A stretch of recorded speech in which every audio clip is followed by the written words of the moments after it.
Hello students, स्वागत है आपका करम विद्या मंदिर इंस्टीट्यूट के यूट्यूब चैनल पे। तो जैसा कि आपको दिख रहा है, आज का टॉपिक है हमारा कूलाम का नियम। कूलाम का जो नियम है वो दो स्थिर बिंदु आवेशों, स्थिर बिंदु आवेश आप पहले ही जानते हैं, मैंने आपको बता दिया था। तो दो स्थिर बिंदु आवेशों के मध्य लगने वाले आकर्षण या प्रतिकर्षण बल का मान ज्ञात करने के लिए काम में लिया जाता है कि भाई दो स्थिर बिंदु आवेशों के मध्य कितना आकर्षण बल लग रहा है या कितना प्रतिकर्षण का बल लग रहा है, वो हम यहाँ से फाइंड कर सकते हैं। वैज्ञानिक कूलाम ने सन 1785 में इस नियम का प्रतिपादन किया था। इसके अनुसार कि दो स्थिर बिंदु आवेशों के मध्य कार्य करने वाला आकर्षण या प्रतिकर्षण बल दोनों आवेशों के परिमाणों के गुणनफल के समानुपाती, ठीक है, और उनके मध्य दूरी के वर्ग के व्युत्क्रमानुपाती होता है। ये डेफिनेशन है इसकी। इसके अकॉर्डिंग हमें मान के चलते हैं कि भाई ये एक आवेश Q1 है, ये स्थिर बिंदु आवेश है, दोनों एक बिंदु A पे रखा है, एक बिंदु B पे रखा है। इसका आवेश है Q1, इसका आवेश है Q2। दोनों के बीच की जो दूरी है वो स्मॉल r मीटर में है, ठीक है। तो ये आवेश इस पे या B पे रखा आवेश बिंदु A पे रखे आवेश पर बल आरोपित करेंगे, ठीक है। तो बल का मान लिया F है। क्या है? F। तो ये जो F होगा, अकॉर्डिंग टू डेफिनेशन देखें, आवेशों के परिमाणों के गुणनफल के समानुपाती है, समीकरण नंबर 1, और तथा डेफिनेशन से ही इनके बीच की दूरी के वर्ग के व्युत्क्रमानुपाती भी होता है, ठीक है। तो हम समीकरण 1 व 2 से लिखते हैं। समीकरण 1 व 2 को कंबाइंड कर दीजिए। समीकरण 1 व समीकरण 2 से F समानुपाती Q1 Q2 by R square. Okay, समानुपाती चिन्ह को हटाएं। फिजिक्स में आप पढ़ते आते हो, समानुपाती चिन्ह को हटाएं। हटाने पे क्या आएगा? एक कांस्टेंट यूज किया जाता है, या F बराबर K Q1 Q2 by R square, समीकरण नंबर 3। जहाँ यहाँ पे मैंने K का यूज़ किया, तो जहाँ K एक समानुपाती नियतांक है, समानुपाती नियतांक है। K बराबर इसकी वैल्यू होती है 1/4 पाई एप्सिलॉन नॉट, और न्यूमेरिकल वैल्यू होती है 9 × 10⁹, ठीक है। इसका मात्रक भी होता है, अभी फाइंड करना बताएंगे आपको मात्रक। ये K की वैल्यू होती है, यहाँ पे रखें K की वैल्यू, तो F बराबर हो जाएगा समीकरण 3 से F बराबर 1/4 pi epsilon naught Q1 Q2 by R square, समीकरण नंबर 4। ये कूलाम बल ज्ञात करने का फॉर्मूला है, ठीक है। समीकरण 4 में आप देख रहे हो कि ये एप्सिलॉन नॉट का भी यूज हुआ है।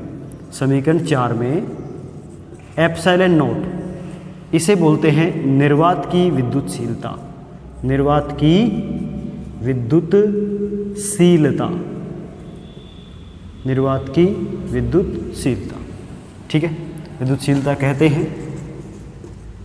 इसकी भी एक न्यूमेरिकल वैल्यू होती है। एप्सिलॉन नॉट बराबर होता है 8.85 × 10⁻⁻12। ओके, अब हम मात्रक की बात करें, K का मात्रक फाइंड करना है हमें। तो इस समीकरण से देखिए, समीकरण 3 से, यहाँ पे देखिए, मैं आपको समझा रहा हूँ। समीकरण 3 से आप K की वैल्यू निकालो। K बराबर क्या होगा? F Guna R square by Q1 Q2, ठीक है। F का मात्रक क्या होता है? न्यूटन।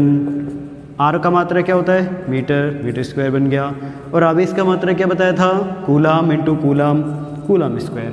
तो K का मात्रक क्या आएगा? Newton metre square by coulomb square, newton metre square by coulomb square, ठीक है। इस तरह से समीकरण 3 से फॉर्मूले से आप इसका मात्रक निकाल सकते हैं।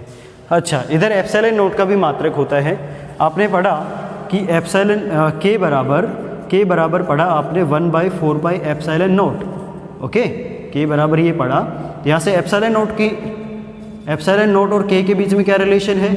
1/K। Epsilon not proportional to क्या हो जाएगा? 1/K। तो K का जो मात्रक है वो नीचे आएगा, उल्टा हो जाएगा ऊपर आने के बाद, एप्सिलॉन नॉट का मात्रक आएगा 1/k का मात्रक newton metre square by coulomb square, या इसको लिखेंगे coulomb square by newton metre square. तो एप्सिलॉन नॉट का मात्रक होता है coulomb square by newton metre square. Okay बच्चों, ठीक है, ये हो गया, इसका स्क्रीनशॉट ले लो। पूरी हो गया। ओके, इसमें जो ये लिखा था मैंने मात्रक के, ये जो अलग अलग पद्धतियों पे डिपेंड करता है मात्रक का मान, माध्यम और मात्रक पद्धति के अनुसार इसका मान बदलता है। हमने जो ये मान लिखा है ना, ये एसआई पद्धति के लिए लिखा है।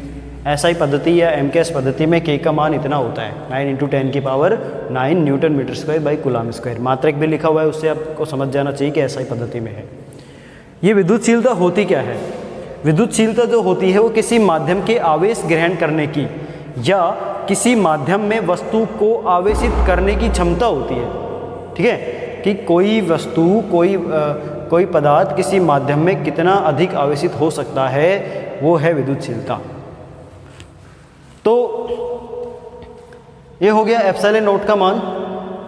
आगे इसमें हम देखें कि भाई समीकरण नंबर, आ जाओ आप इस पे 4 पे। समीकरण 4 से मैं कुछ अलग दिखाता हूँ आपको। Q1 की वैल्यू मैं रख देता हूँ 1 कूलाम। Q1 और Q2 जो आवेश हैं वो बराबर मान के हैं और 1 कूलाम के हैं, और उनके बीच की दूरी भी कितनी है? 1 मीटर। ठीक है, इस तरह से ये Q1 बराबर 1 कूलाम, ओके, और ये Q2 बराबर 1 कूलाम। इनके बीच की जो डिस्टेंस है R, ये है 1 मीटर। ओके, तो क्या होगा? तो इनके बीच में बल ज्ञात करो। तो F बराबर 1/4 pi epsilon naught Q1 × Q2 क्या होगा? 1 × 1/1 का स्क्वायर, मतलब कि ये पूरा ही 1 हो गया इधर। तो F बराबर आएगा 1/4 पाई एप्सिलॉन नॉट, इसकी वैल्यू होती है 9 × 10⁹ न्यूटन। ये बल का मान आ गया। अब बल का मान इतना आया, अर्थात आप समीकरण 4 में ये रखते हो कि दोनों आवेश समान हैं और 1 कूलाम के हैं और उनके बीच की दूरी 1 मीटर है, तो उनके मध्य लगने वाला कूलाम बल इतना न्यूटन होगा, इतना न्यूटन, 9 × 10⁹ न्यूटन। तो यहाँ से एक डेफिनेशन बन सकती है 1 कूलाम आवेश के लिए। किसकी डेफिनेशन बनेगी? 1 कूलाम आवेश की परिभाषा।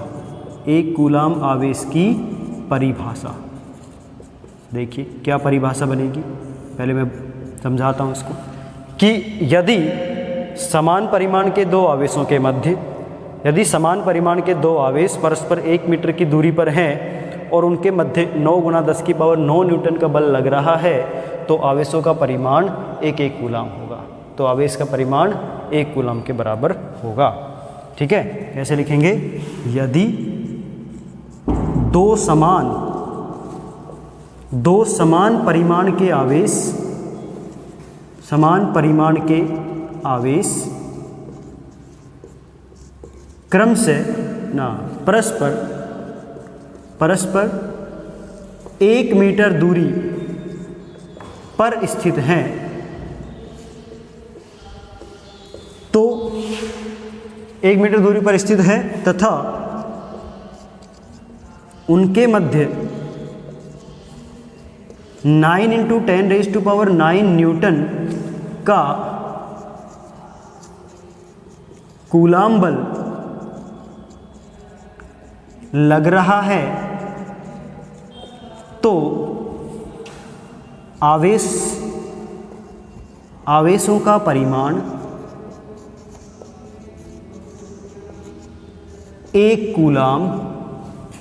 कूलाम 1c होगा। Okay, finish. ठीक है, इसको भी लिख लीजिए आप। ओके, तो अब है परावैद्युतांक। अगला टॉपिक इसका परावैद्युतांक, क्योंकि हमने अभी देखा कि निर्वात में जब दो आवेश निर्वात में रखे हो तो उनके मध्य लगने वाला बल 1/4 पाई एप्सिलॉन नॉट Q1/Q2 होता है। अगर आवेशों के मध्य निर्वात के अलावा कोई अन्य माध्यम है तो बल का मान बदल जाएगा। बल का मान किस पे निर्भर करेगा? माध्यम के परावैद्युतांक पर, माध्यम के परावैद्युतांक पर निर्भर करेगा। ठीक है, कुचालक माध्यम के परावैद्युतांक पर निर्भर करता है। अब ये परावैद्युतांक होता क्या है, देखिए भाई, किसी माध्यम की उपस्थिति में आवेशों के मध्य मध्य बल जितना गुना कम प्राप्त होता है उसे माध्यम का परावैद्युतांक कहते हैं। इसे एप्सिलॉन आर से दर्शाते हैं। देखिए बच्चों, जो निर्वात माध्यम होगा इसकी उपस्थिति में दो आवेशों के मध्य लगने वाला बल अधिकतम होता है। उनके मध्य आपने कोई अन्य माध्यम रखा तो बल का मान कम हो जाएगा। ठीक है, और अगर उनके मध्य आपने सुचालक माध्यम रख दिया तो बल का मान बिल्कुल जीरो हो जाएगा। सुचालक माध्यम के लिए, सुचालक माध्यम की उपस्थिति में आवेशों के मध्य बल शून्य हो जाता है। निर्वात की उपस्थिति में या वायु की उपस्थिति में आवेशों के मध्य बल का मान अधिकतम होता है, और कुचालक माध्यम की उपस्थिति में आवेशों के मध्य बल का मान निर्वात की तुलना में कम होता है। तो कितने गुना कम प्राप्त हुआ, बल का मान कितने गुना कम प्राप्त हुआ, उसे उस माध्यम का, उस कुचालक माध्यम का परावैद्युतांक कहते हैं। तो बच्चों, परावैद्युतांक की डेफिनेशन देखिए यहाँ पे, परावैद्युतांक बराबर, निर्वात की तुलना में ले रहे हैं ना, निर्वात की तुलना में माध्यम का बल कम हो रहा है तो ऊपर माध्यम का बल आएगा, नीचे निर्वात में बल। परावैद्युतांक के बारे में कि भाई परावैद्युतांक अभी आपने पढ़ा कि कूलाम बल जो होता है दो स्थिर, निर्वात के लिए कूलाम बल दो स्थिर बिंदु आवेशों में 1/4 pi epsilon naught Q1 Q2 by R square होता है। ये पढ़ा आपने। निर्वात में बल का मान होता है 1/4 pi epsilon naught Q1 Q2 by R square. Okay, अगर यही दोनों बिंदु आवेश किसी माध्यम में रखे हों, किसी माध्यम के बीच में रखे हों, तो इनके बीच में जो बल लगेगा वो FM से डिनोट किया जाए, और माध्यम का परावैद्युतांक एप्सिलॉन है तो बल इतना होगा कि नहीं होगा। तो निर्वात में जो बल होता है, निर्वात की उपस्थिति में बल का मान सबसे अधिक होता है समान आवेश और समान दूरी के लिए। समान आवेश और समान दूरियों के लिए उन आवेशों के बीच में निर्वात की उपस्थिति में बल का मान सबसे अधिक होता है। और ये किसी कुचालक माध्यम की उपस्थिति में रख दिए जाए, अगर किसी कुचालक माध्यम की उपस्थिति में इनको रख दें तो बल का मान हो जाता है कम। और इन्हीं आवेशों को समान दूरी के लिए सुचालक माध्यम में रख दें तो सुचालक माध्यम में रखने पे बल का मान हो जाता है 0, क्योंकि सुचालक माध्यम के लिए एप्सिलॉन का मान होता है इन्फिनिटी। ठीक है, तो इन्फिनिटी 1/∞, यहाँ पे क्या आएगा 1/∞। 1/∞ कितना होता है 0, तो बल का मान 0 हो जाएगा। ओके, तो देखिए होता क्या है परावैद्युतांक। परावैद्युतांक का मान, डेफिनेशन देखिए कि भाई माध्यम की उपस्थिति में रखने से बल का मान कम हो रहा है, माध्यम की उपस्थिति में रखने से आवेशों के बीच बल का मान कम हो रहा है। कितना कम हो रहा है, वही तो उसका परावैद्युतांक कहलाएगा। तो किसी माध्यम की उपस्थिति में आवेशों के मध्य बल जितना गुना कम प्राप्त होता है उसे माध्यम का परावैद्युतांक कहते हैं। ठीक है, इसे एप्सिलॉन आर से दर्शाते हैं। इसे आपेक्षिक विद्युतशीलता भी कहते हैं। ओके, परिभाषा क्या है, दो स्थिर बिंदु आवेशों के मध्य निर्वात में बल बटे उन्हीं आवेशों के मध्य माध्यम में बल। ये ध्यान रखना है बच्चों कि निर्वात में कितना बल है उसके सापेक्ष माध्यम में बल। तो दो स्थिर बिंदु आवेशों के मध्य निर्वात में बल F0 से लिखा गया, FM परावैद्युतांक को एप्सिलॉन आर से लिखेंगे। F0 बराबर क्या होगा, याद है आपको। इसी प्रकार से FM क्या होगा, याद है आपको। ये वैल्यूज रख लीजिए। Q1/Q2 से Q1/Q2 मर गया, 4 पाई से 4 पाई मर गया, क्या बचा 1/ε0 बाई 1/ε। ये आ गया। तो परावैद्युतांक का फॉर्मूला क्या बना दोबारा से, ε/ε0, मतलब माध्यम की विद्युतशीलता बटे निर्वात की विद्युतशीलता। माध्यम की विद्युतशीलता और निर्वात की विद्युतशीलता के अनुपात को परावैद्युतांक या आपेक्षिक विद्युतशीलता कहते हैं। क्या कहते हैं, परावैद्युतांक या आपेक्षिक विद्युतशीलता कहते हैं। बच्चों इसका स्क्रीनशॉट ले लो। हो गया। हाँ, इसका एक मात्रक और बचा है कि भाई एप्सिलॉन आर अर्थात आपेक्षिक विद्युतशीलता का मात्रक क्या होगा, एप्सिलॉन आर का मात्रक। तो भाई एप्सिलॉन का मात्रक बटे एप्सिलॉन नोट का मात्रक, एप्सिलॉन का मात्रक और एप्सिलॉन नोट का मात्रक सेम होगा, दोनों कैंसिल, तो क्या होगा, कोई मात्रक नहीं होगा। ये एक मात्रकहीन राशि है। एप्सिलॉन आर क्या है, मात्रकहीन राशि है। बच्चों कई कई बुक्स में एप्सिलॉन आर को इसको ना डिनोट करने के लिए कैपिटल के वर्ड का भी यूज़ करते हैं। इसको परावैद्युतांक को के से भी यूज़ किया जाता है। आप आगे देखेंगे कई क्वेश्चंस में इसको के से लिखा हुआ मिलेगा। ठीक है, तो मैं इसको मिटा रहा हूँ अभी। हाँ, देखिए इसके बाद आपका टॉपिक आता है कूलाम नियम का सदिश निरूपण। आपने कूलाम नियम पढ़ा। कूलाम नियम के कारण दो आवेशों के मध्य निर्वात में बल का फॉर्मूला आपने पढ़ा 1/4 pi epsilon naught Q1 Q2 by R square. ठीक है, अच्छा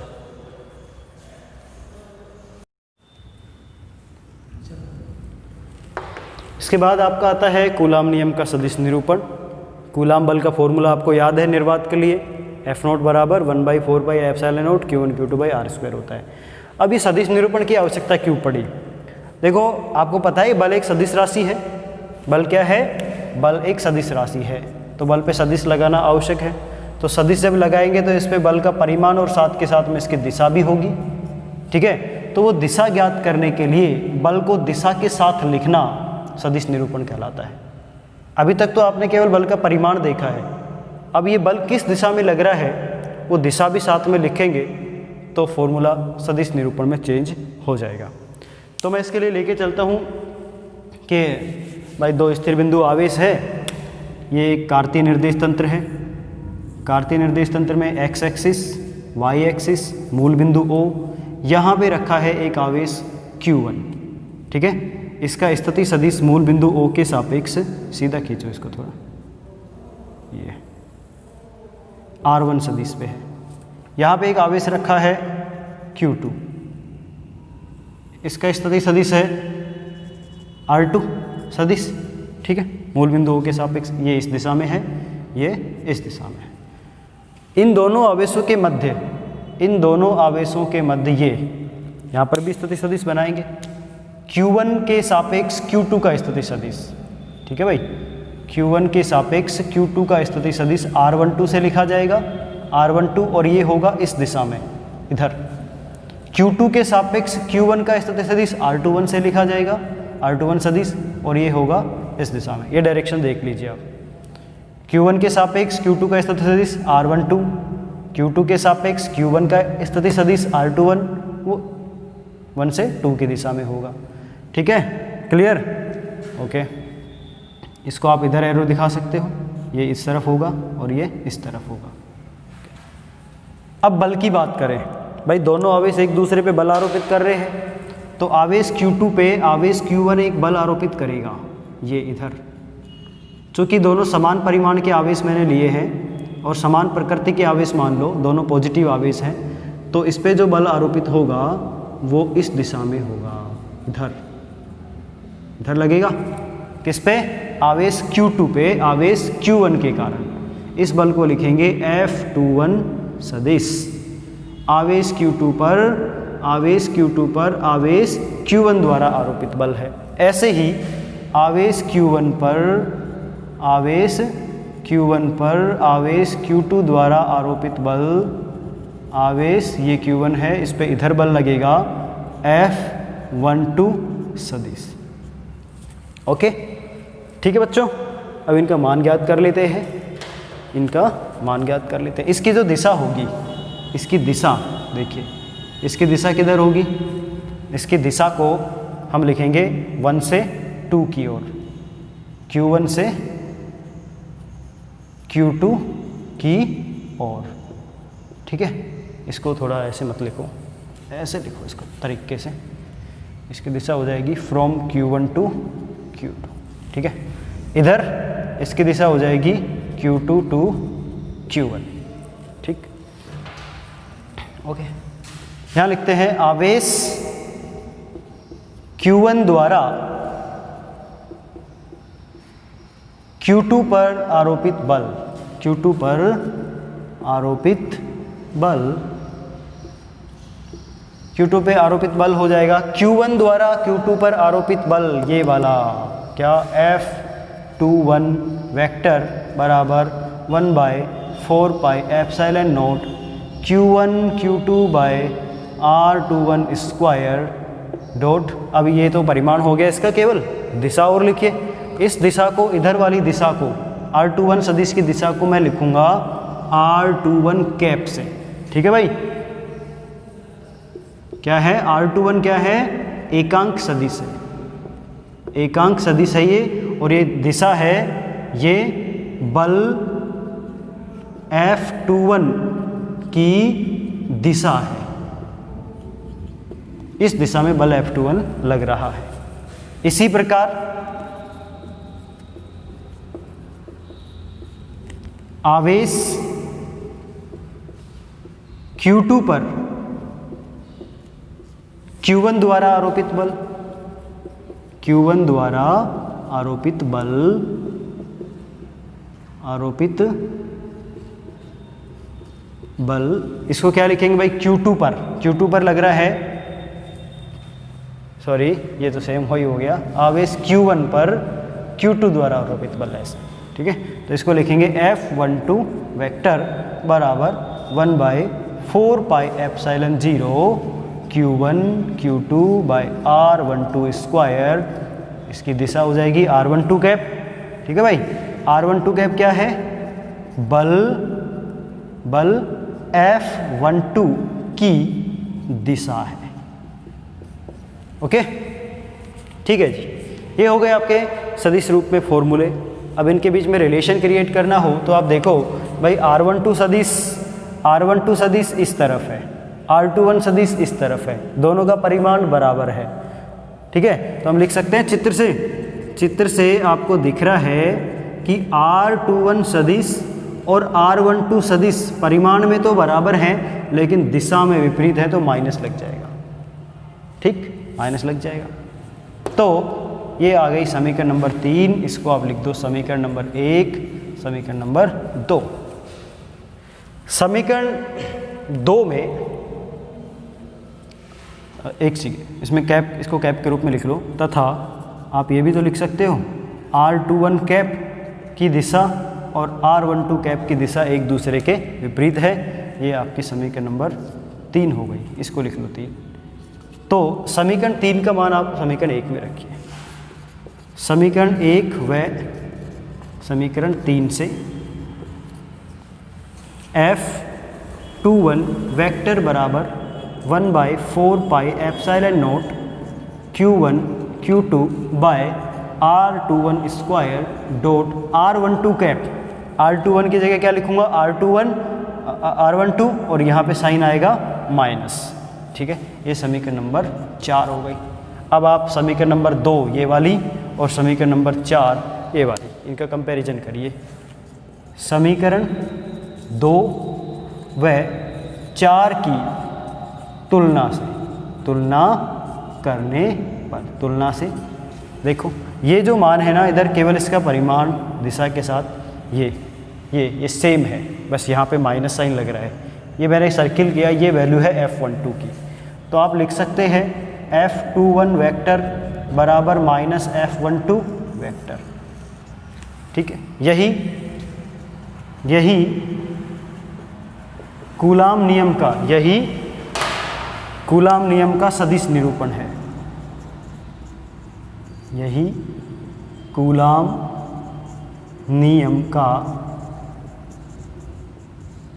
सदिश निरूपण है। ओके बच्चों, ठीक है, ये हो गया आपका। मैं इस सदिश निरूपण का एक और नया फॉर्म आपको बता रहा हूँ। जैसे आपने यहाँ पे ये इकाई सदिश के बारे में पढ़ा, तो इकाई सदिश के बारे में देखिए। इकाई सदिश का जो फॉर्मूला है वो होता है सदिश डिवाइड बाय सदिश का परिमाण, सदिश डिवाइड बाय सदिश का परिमाण। ये फॉर्मूला याद रखो। जैसे आपको R12 कैप लिखना है, R12 कैप इकाई सदिश है, किसका, R12 सदिश का, ऊपर सदिश आएगा बटे इसका परिमाण, तथा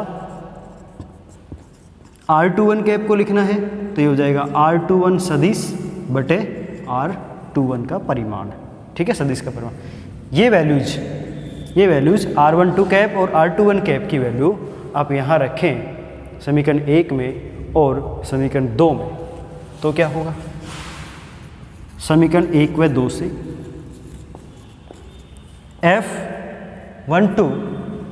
पहले आ रहा है F21 वेक्टर बराबर 1/4πε0 Q1 Q2 by R21 square dot, इधर क्या आएगा, कैप R21 कैप की वैल्यू क्या रखेंगे, R21 सदिश बटे R21, ठीक है। तो मैं इसको ये स्क्वायर और 1 पावर मिला के क्या हो गया, क्यूब हो गया, ऐसे लिख सकते हैं इसको, इस तरह से आ जाएगा ये दूसरा फॉर्म है। इसी प्रकार से F12 लिखना है, F12 वेक्टर बराबर ये क्या आएगा, 1/4πε0 Q1 Q2 bye R12 cube dot R12 vector, ठीक है। ओके, तो इसको आप ऐसे देखिए, ठीक है बच्चों। तो इस तरह से एक ये फॉर्मूला बना नया और एक ये फॉर्मूला नया बना। इसमें यहाँ पे क्यूब आ रहा है, लेकिन इधर R12 सदिश भी है, R21 सदिश भी है, इधर भी क्यूब आ रहा है, इधर R12 सदिश भी है। तो ये वही फॉर्मूला है, बट इन नए फॉर्मूले के यूज से आप ऐसे बना सकते हो।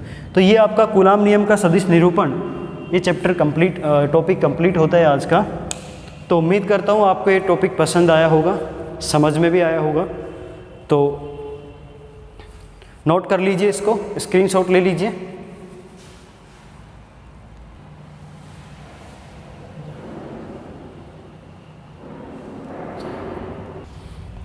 तो बच्चों, हमारी वीडियो पसंद आई हो तो इसे लाइक करिए, चैनल को सब्सक्राइब करिए और ज़्यादा से ज़्यादा शेयर करो, ताकि वो एक से अधिक बच्चों के पास, ज़्यादा से ज़्यादा बच्चों को इस वीडियो का लाभ फ़ायदा मिल सके। Thank you.